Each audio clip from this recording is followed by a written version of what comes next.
नहीं, मैं भी जब रूम लेने आया था तो आप लोग से ही संपर्क किया था द स्टूडेंट सेवियर से। तो भाई साहब आपने ही रूम दिलाया था तो काफ़ी अच्छा मतलब हेल्प हो गया था मेरा, नहीं तो पता ही नहीं था। हेलो फ्रेंड्स, नमस्कार। Welcome back to student saviour YouTube channel. Friends, अभी हम हैं यहाँ गोपालपुर में हमें अभी एक बिल्डिंग में एंटर किया है और हम हैं अभी यहाँ पर फर्स्ट फ्लोर पे आप देख सकते हैं। ये दोस्तों बिल्डिंग इस तरह से बनाई गई है कि स्पेशली फॉर द स्टूडेंट्स ये बेस्ट है। और यहाँ पर एनवायरनमेंट के लिहाज से आप देख सकते हैं दोनों साइड से एयर पास होगी। तो फ्रेंड्स, इस बिल्डिंग में आपने देखा है कि दोनों तरफ से एयर पास हो जाएगी, यहाँ सैफोकेशन की कोई प्रॉब्लम नहीं आएगी। ये बिल्डिंग इस तरह से बिल्डअप की गई है ताकि यहाँ पर एस्पायरेंट को या किसी को भी कोई प्रॉब्लम ना आए। और आप देख सकते हैं बिल्डिंग में ये जैसे डोर है, डोर के बिल्कुल ऊपर यहाँ पर हर डोर के ऊपर वेंटिलेशन की एरिया प्रोवाइड किया गया है। और आप देख सकते हैं कॉरिडोर बिल्कुल अच्छा है। अभी हम एक एस्पायरेंट के रूम में चलते हैं और रूम में जाते हुए हम देखते हैं कि वहाँ पर एस्पायरेंट ऑलरेडी क्या कर रहे हैं। आइए दोस्तों, यहाँ पर हम एस्पायरेंट से डायरेक्टली बात करते हैं। अभी हमने यहाँ पर एक एस्पायरेंट के रूम में एंटर किया है। तो हेलो सर, नमस्कार। नमस्कार सर। सर, आपका नाम क्या है? मेरा नाम सुनील चौधरी है सर। सुनील जी, आप कहाँ से बिलोंग करते हो? सर मैं उत्तर प्रदेश के बस्ती ज़िले से बिलोंग करता हूँ। बस्ती ज़िले से आप यहाँ पर आके यूपीएससी की प्रिपरेशन कर रहे हो? जी सर, यूपीएससी की तैयारी चल रही है यहाँ अभी पर। आपने इंस्टीट्यूट कौन सा ज्वाइन किया हुआ है? सर मैंने अभी कोई कोचिंग फ़िलहाल नहीं यहाँ ज्वाइन की है।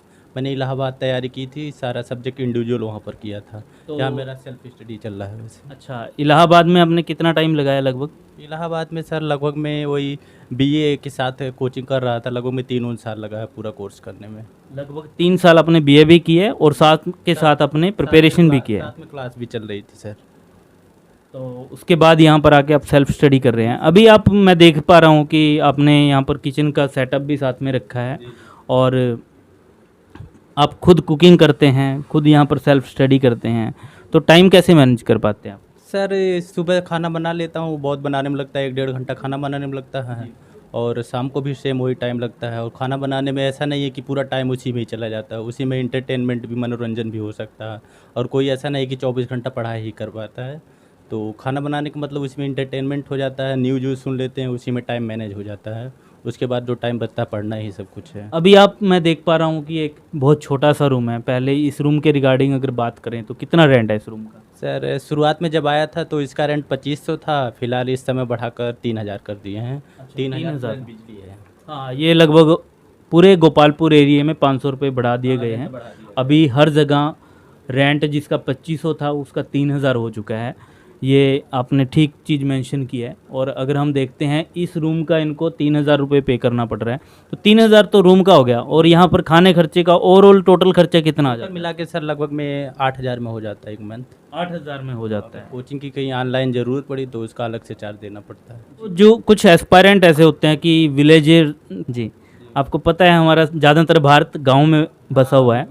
तो वो गांव से आने वाले एस्पायरेंट सोचते हैं कि यार क्या बेटर रहेगा। बहुत ज़्यादा कन्फ्यूज़न में होते हैं बच्चे कि क्या बेटर रहेगा कि हम घर में, गांव में रहकर घर में स्टडी करें, या फिर यहाँ पर दिल्ली में आके यहाँ एक छोटे से रूम में कैद हो जाएं और वहाँ पर स्टडी करें। क्या सजेस्ट करना चाहोगे आप? नहीं, मेरा मानना है कि जैसे ग्रामीण पृष्ठभूमि से जो इन्वायरमेंट है पढ़ने का, इतना तो अभी नहीं डेवलप हो पाया है। फिर भी जो बंदा मतलब जुनून काफ़ी ज़्यादा अच्छा है, फिर भी इस ऑनलाइन के ज़माने में पढ़ सकते हैं। बहुत सारे लोग बोलता है घर से ही आईएएस बने हैं। ऐसा नहीं है कि मतलब दिल्ली आना ही ज़रूरी है आईएएस बनने के लिए, ऐसा नहीं है। इस ऑनलाइन ने जो होता है मतलब इंटरनेट के ज़माने ने एकदम गाँव को शहर जैसा बना दिया है। हल्का फुल्का मतलब डिफरेंस रह गया है, तो इतना मैनेज करना पड़ेगा। क्या आप मानते हैं कि जो गांव में घर रहते हुए वो एनवायरनमेंट तो बहुत ज़्यादा गाँव में प्रॉब्लम है मेन चीज़ है। तो उस एनवायरनमेंट को यहाँ के एनवायरनमेंट से, भले ही यहाँ छोटा रूम है लेकिन एनवायरनमेंट बहुत डिफरेंट हो जाता है। तो जिसकी वजह से शायद आप यहाँ पर रहने के लिए मजबूर हैं। तो आप और क्या सजेस्ट करना चाहोगे कि यहाँ पर गोपालपुर में वो रूम लेकर एस्पायरेंट यहाँ पर रहें? यहाँ सस्ते रूम है लगभग, ओवरऑल मुखर्जी नगर के कंपैरिजन गोपालपुर सबसे सस्ता है।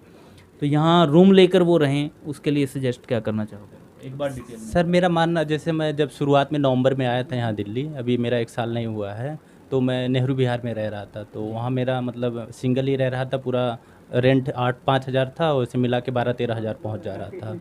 तो मतलब धीरे धीरे मैंने पता किया इस एरिया में कहाँ रूम सस्ता मिलेगा, तो गोपालपुर में आके देखा कि नहीं यहाँ रूम कुछ सस्ता मिल रहा है। और फिलहाल मेरे को कोचिंग भी नहीं करना, आना जाना तो है नहीं वैसे ज़्यादा, तो मैंने यहाँ रूम लिया। तो यहाँ लगभग मैं पहले की अपेक्षा करीब 4 और हज़ार रुपया कम पड़ रहा पूरा मिलाकर एक महीने का खर्च। तो तो आपको रूम के लिए दोस्तों आप भी जान लीजिए कि भैया को रूम के लिए इतनी मशक्क़त करनी पड़ी है कि इनको पहले 12,000 में रूम लेके रहना पड़ रहा था। तो आपके लिए स्टूडेंट शेवियर यहाँ पर साथ खड़ा है, आपको 12,000 में रूम लेने की ज़रूरत नहीं है। हम आपको सस्ते से सस्ता, जो भी नियर बाय एरिया में सस्ते से सस्ता रूम होगा, अगर आप सेल्फ स्टडी करना चाहते हैं तो वज़ीराबाद और संगम विहार भी आप जाएँ तो ज़्यादा दूर के इलाके नहीं है वो, और वहाँ पर आपको 2,500 3,000 में रूम अच्छा मिल जाएगा। तो हम आपको दिलाएंगे, आपको 12,000 में लेने की ज़रूरत नहीं है। और ना ही भैया इतने भटके हैं स्टार्टिंग में, आपको भटकने की ज़रूरत नहीं है, आपके साथ सीधा स्टूडेंट शेवियर है। ज़्यादा दूर भी नहीं है, मुखर्जी नगर से बहुत लगेगा, 5-6 मिनट का रास्ता है। और देखा जाए रेंट के हिसाब से काफ़ी ज़्यादा डिफर करता है। मुखर्जी नगर में रूम लेंगे तो लगभग में जा रहा है 7-8 हज़ार रुपया रूम का ही सिर्फ, और यहाँ लगभग में 3,000 में मिल जा रहा है। जितना वहाँ रूम का पूरा रेंट जाता है यहाँ पूरा मंथ का खर्च निकल जाएगा आराम से। हाँ, ऐसा नहीं कि मतलब इतना मतलब फैसिलिटी भी पर्याप्त मात्रा में है, ऐसा नहीं है कि पूरा मुखर्जी नगर में ही सारी फैसिलिटी है रहने के लिए। हाँ, मार्केट भी पास में ही हाँ, है। बगल में ज़्यादा दूरी है भी नहीं। जी। हाँ, तो लोगों का मानना है कि मतलब वहाँ का इन्वायरमेंट यहाँ का ज़्यादा अंतर है, बट ऐसा नहीं कहा जा सकता है। इन्वायरमेंट खुद अपने बनाना पड़ता है कुछ पढ़ने वाला, ऐसा नहीं है कि सारा इन्वायरमेंट ही पढ़ाएगा। हाँ, रूम पे तो ओवरऑल अपने ऊपर ही डिपेंड है, क्योंकि एक रूम में इन्वायरमेंट नहीं डिफर करेगा, अपने आप को आत्म साक्षात्कार करना पड़ेगा कि नहीं हम अपने हिसाब से पढ़ें, ना दूसरों को देखकर अपने हिसाब से मोटिवेशन स्वयं अपने आप को व्यक्त करें। ठीक है। आप द स्टूडेंट शेवियर के रिगार्डिंग क्या कहना चाहोगे आप, क्योंकि नहीं, मैं भी जब रूम लेने आया था तो आप लोग से ही संपर्क किया था द स्टूडेंट सेवियर से, तो भाई साहब आपने ही रूम दिलाया था तो काफ़ी अच्छा मतलब हेल्प हो गया था मेरा, नहीं तो पता ही नहीं था। पहले नेहरू विहार में रह रहा था तो वहाँ महंगा काफ़ी ज़्यादा पड़ रहा था। तो हाँ, यूट्यूब पे मैंने वीडियो देखा था तो नहीं, उसमें पता चला था कि उसमें लिखा था 2500 का रूम मिल जाएगा 3,000 का। तो एस्पिरेंट को क्या सजेस्ट करोगे कि द स्टूडेंट शेवियर के थ्रू आप रूम सर्च करो? हाँ, ये बात सही है कि मतलब काफ़ी आसानी हो जाता है लोगों को मतलब रूम ढूँढने में, क्योंकि आप लोग को इसके बारे में जानकारी रहती है कहाँ कैसा रूम है।